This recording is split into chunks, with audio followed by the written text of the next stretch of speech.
Mr. Chairman, thank you so much for holding this hearing. This is obviously an interesting topic and an issue that in many ways is new to the Congress, but not new to this industry.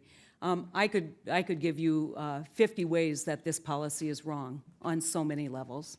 I like to always start with it's wrong fundamentally because we believe commodities ought to find their market, and that's good for America. It's good for our balance of trade. It's good for stabilizing, as Ms. Fortnoy has said, energy security throughout the world. But I want to talk about a couple key issues, and one of the things that gets forgotten because we're all patting ourselves on the back for this amazing energy renaissance that really has been driven by risk takers like Harold Hamm, who's in this room, and your company, who are willing to make that investment and actually grow the American economy and grow the American energy development. Now, if your resource cannot find its market, its natural market, where do you typically put your investment? Someplace else.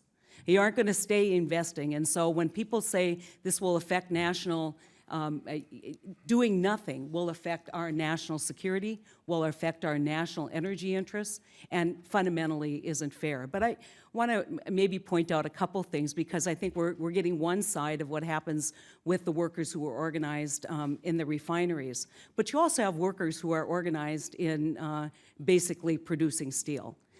Isn't it true, Mr. Girard, that the American domestic energy industry is the #1 consumer of steel in this country? The auto industry is. No, I think we'd have to go back and take a look. We can have a debate about it, but right. You know. But certainly during this time of tremendous growth in the oil industry, they are a huge consumer of steel. I've seen pipes everywhere. Absolutely. Isn't it true that you asked me a question? Let me answer it. You did answer it. You said no. The auto industry is. My second question is, how many jobs do you think steel workers have lost as a result of the decline in energy drilling in this country? What's happened in the last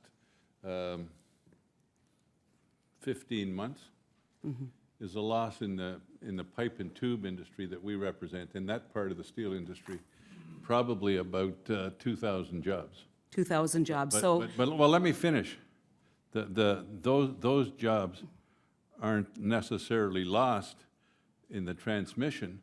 They're lost because there's been a decline in drilling. That's correct. And the decline in drilling is not because we haven't been able to export our crude. The decline in drilling has been because of the drop in. I think there is where we end up with a fundamental difference. Probably, when your product, right, when your product can't find the market, obviously, and you're basically experiencing glut and storage of oil. You keep cutting me off. What we're experiencing is that there's an increase in imports into this country of 7 million barrels a day. There's a decrease in drilling because of the price.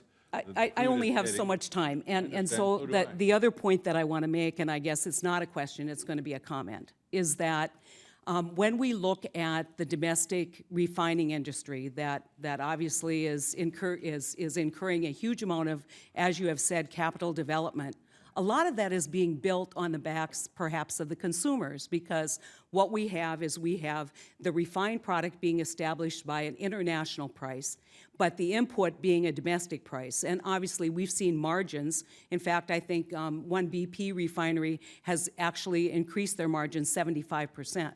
So let's not pretend that these are dollars that are basically I think they're going into investment, and that's good, but the consumer reaction is they're not getting the benefit of a West Texas intermediate crude price.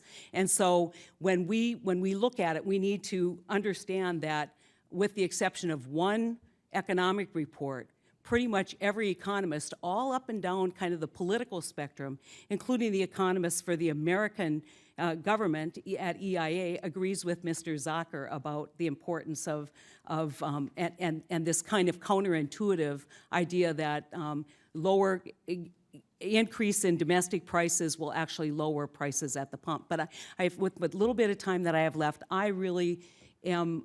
I think it is so critically important that we understand what this resource could mean to soft power. what this resource could mean to energy security among our allies, and basically getting to the domestic opportunity that we have here to use this resource to stabilize the country for our economy. I'd like to ask Ms. Fontenoy if she could comment further. You and I will have a fundamental disagreement on that, because you didn't let me finish the Chairman? earlier question. Mr. Chairman? You know, the earlier point I was wanting to make, and I didn't get to make. Mr. Gerard? Well, I wanted Mr. to. Gerard? I don't think she was talking to you, sir. I would like to hear the response I to wanted her to answer the question question. You to didn't let me Ms. answer. Flournoy. Mr. Gerard, I'll Thank you ask very you a much. question when my time is up. So if I may. Yep. I do think that allowing the United States to be a full-fledged exporter of oil would increase our leverage on the global stage. First, in strengthening our economy, which is the foundation of our security. Second, in giving us tools to be able to help our allies who are dependent on a number of countries, Russia, Iran, others, that may have interests counter to our own. Our ability to export will help them diversify their energy, their energy sources of supply.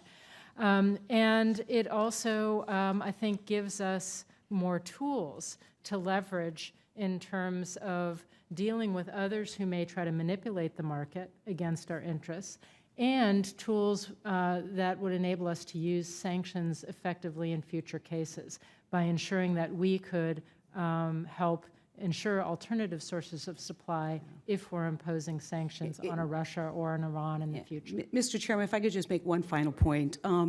We've talked a lot about Saudi Arabia, but right now the United States of America, if you include natural gas liquids, is the #1 producer of crude oil and natural gas liquids. And so as we look at Saudi Arabia and we think about the dominance that they have in the market, the Americans have a huge opportunity to be dominant in this market and stabilize prices and stabilize supply. And I think that's an excellent point for our allies, especially in the backdrop of what we're considering with Iran. Thank you, Mr. Chairman, for the extra time. Senator Cotton.